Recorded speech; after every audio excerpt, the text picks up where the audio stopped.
Pan cutting সালোয়ারে chain fitting করা cutting ও সেলাই সম্পূর্ণ ভিডিওটি না টেনে শেষ পর্যন্ত দেখুন। ভাঁজের পাশ নিচের দিকে রেখে পায়ের কাছে 1.5 ইঞ্চি পরিমাণ শেপ দিয়েছি। মুহুরি ভাঁজের জন্য 2.5 ইঞ্চি কাপড় নিয়ে এভাবে ভাঁজ দিয়ে চাকান দিয়ে নিলাম। ট্রেনের লম্বা নিব আমি 7 ইঞ্চি, 7 ইঞ্চিতে একটা চিহ্ন দিয়ে নিব।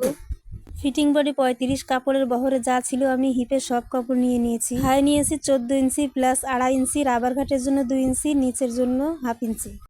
ভাঁজ লাইনে যে শেপ দিয়ে কাটিংটা করে নিয়েছিলাম আমি প্রথম থেকে হিপ থেকে শুরু করে নিচ পর্যন্ত সেলাই দিব। চেন ফিটিং করার জন্য নিচে যে 7 ইঞ্চি পরিমাণ চিহ্ন দিয়েছিলাম সেই পর্যন্ত সেলাইটা দিব।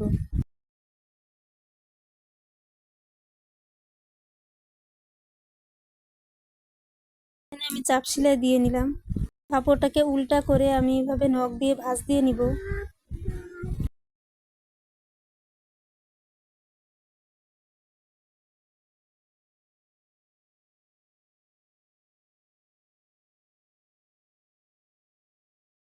খেয়াল করে দেখুন ওখানে আমার একটা নখ দিয়ে ভাঁজের চিহ্ন দেওয়া আছে, সেই পর্যন্ত আমি চেনের মুখটা রাখবো।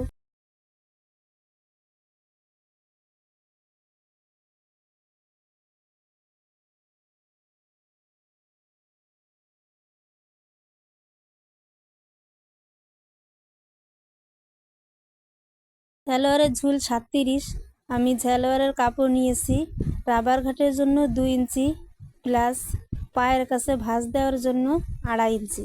মোট কাপড় নিয়েছি 42.5 ইঞ্চি।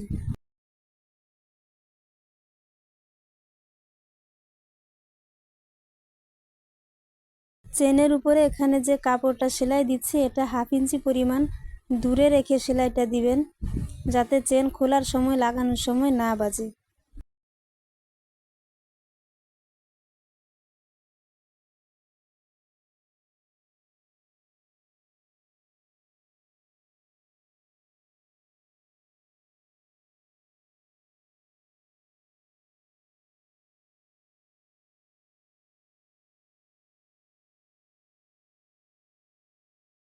আশা করি আমার ভিডিওটি সম্পূর্ণ দেখে বুঝতে পেরেছেন।